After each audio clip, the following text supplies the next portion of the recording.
गरुड़ पुराण। मत्स्य अवतार भगवान विष्णु के प्रथम अवतार हैं।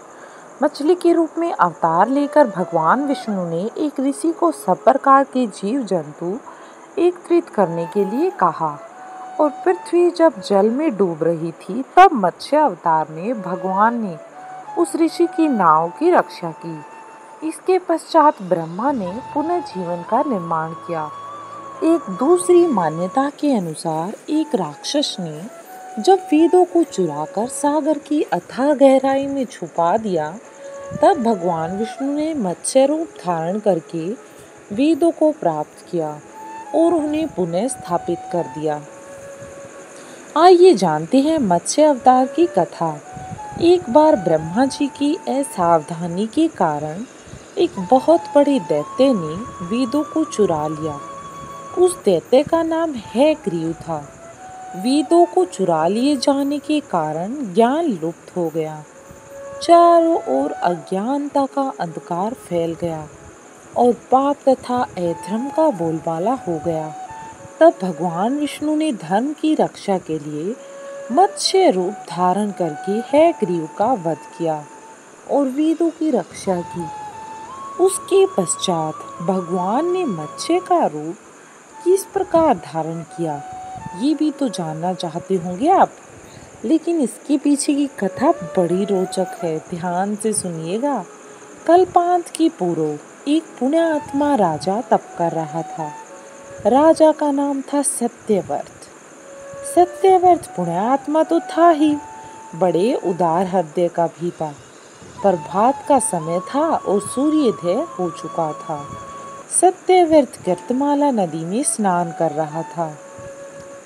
उसने स्नान करने के पश्चात जब तर्पण के लिए अंजलि में जल लिया तो अंजलि में जल के साथ एक छोटी सी मछली भी आ गई।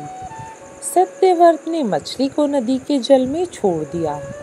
मछली बोली, राजन, जल के बड़े बड़े जीव छोटे छोटे जीवों को मारकर खा जाते हैं। अवश्य कोई बड़ा जीव मुझे भी मारकर खा जाएगा। कृपा करके मेरे प्राणों की रक्षा कीजिए। सत्यव्रत के हृदय में छोटी सी मछली को देखकर दया उत्पन्न हो उठी।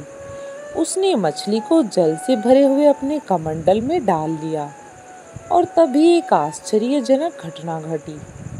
एक रात में मछली का शरीर इतना बढ़ गया कि उसके कमंडल उसके रहने के लिए छोटा पड़ने लगा। दूसरे दिन मछली सत्यव्रत से बोली, राजन, मेरे रहने के लिए कोई दूसरा स्थान ढूंढिए, क्योंकि मेरा शरीर बढ़ गया है और मुझे घूमने फिरने में बड़ा कष्ट होता है। सत्यव्रत ने मछली को कमंडल से निकालकर पानी से भरे हुए मटके में रख दिया।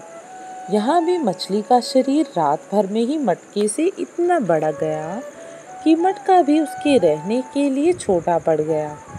दूसरे दिन मछली पुनः सत्यव्रत से बोली, राजन, मेरे रहने के लिए कहीं और प्रबंध कीजिए, क्योंकि मटका भी मेरे रहने के लिए छोटा पड़ गया है। तब सत्यव्रत ने मछली को निकालकर एक सरोवर में डाल दिया ताकि यहाँ पर मछली अच्छे से रह सके, किंतु सरोवर भी मछली के लिए छोटा पड़ गया। इसके बाद सत्यव्रत ने मछली को नदी में और फिर उसके बाद समुद्र में डाल दिया। आश्चर्य, समुद्र में भी मछली का शरीर इतना अधिक बढ़ गया कि मछली के रहने के लिए वह छोटा पड़ गया। अतः मछली पुनः सत्यव्रत से बोली, राजन, यह समुद्र भी मेरे रहने के लिए उपयुक्त नहीं है। मेरे रहने की व्यवस्था कहीं और कीजिए। अब सत्यव्रत विस्मित हो उठा। उसने आज तक ऐसी मछली कभी नहीं देखी थी। वह विस्मय भरे स्वर में बोला, मेरी बुद्धि को विस्मय के सागर में डुबो देने वाले आप कौन हैं? ऐसा क्या है कि आप रोज बड़े हो जाते हैं? मत्स्य रूपधारी श्रीहरि ने उत्तर दिया, राजन, हैग्रीव नामक दैत्य ने वेदों को चुरा लिया है। जगत में चारों ओर अज्ञान और अधर्म का अंधकार फैला हुआ है। मैंने हैग्रीव को मारने के लिए ही मत्स्य का रूप धारण किया है। आज से 7वें दिन पृथ्वी प्रलय के चक्र में फिर जाएगी। समुंदर उमड़ उठेगा, भयानक वृष्टि होगी, सारी पृथ्वी पानी में डूब जाएगी। जल के अतिरिक्त कहीं भी दृष्टिगोचर नहीं होगा। आपके पास एक नाव पहुंचेगी। आप सभी अनाजों और औषधियों के बीजों को लेकर सप्तऋषियों के साथ नाव पर बैठ जाइएगा। मैं उसी समय आपको पुनः दिखाई पड़ूंगा और आपको आत्म तत्व का ज्ञान प्रदान करूंगा। सत्यव्रत उसी दिन से हरि का स्मरण करते हुए प्रलय की प्रतीक्षा करने लगे। 7वें दिन प्रलय का दृश्य उपस्थित हो उठा। समुद्र भी उमड़कर अपनी सीमाओं से बाहर बहने लगा। भयानक वृष्टि होने लगी। थोड़ी ही देर में सारी पृथ्वी पर जल ही जल हो गया। संपूर्ण पृथ्वी जल से समा गई। उसी समय एक नाव दिखाई पड़ी। सत्यव्रत सप्तऋषियों के साथ उसी नाव पर बैठ गया। उन्होंने नाव के ऊपर संपूर्ण अनाजों और औषधियों के बीज भी भर लिए। बीजों को भरने के बाद नाव प्रलय के सागर में तैरने लगी। प्रलय के उस सागर में उस नाव के अतिरिक्त कहीं भी कुछ भी नहीं दिखाई दे रहा था। सहसा मत्स्य रूपी भगवान विष्णु ने प्रलय के सागर में दिखाई पड़े।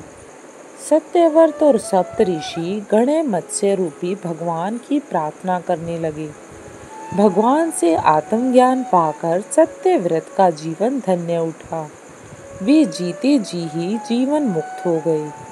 प्रलय का प्रकोप शांत होने पर मत्स्य रूपी भगवान ने हयग्रीव को मारकर उससे वेद छीन लिए और भगवान ने ब्रह्मा जी को पुनः वेद दे दिए।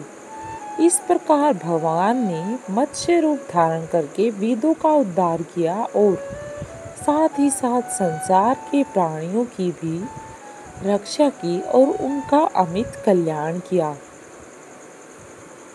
ये है मत्स्य पुराण की कहानी। अच्छी लगी हो तो वीडियो को लाइक करें।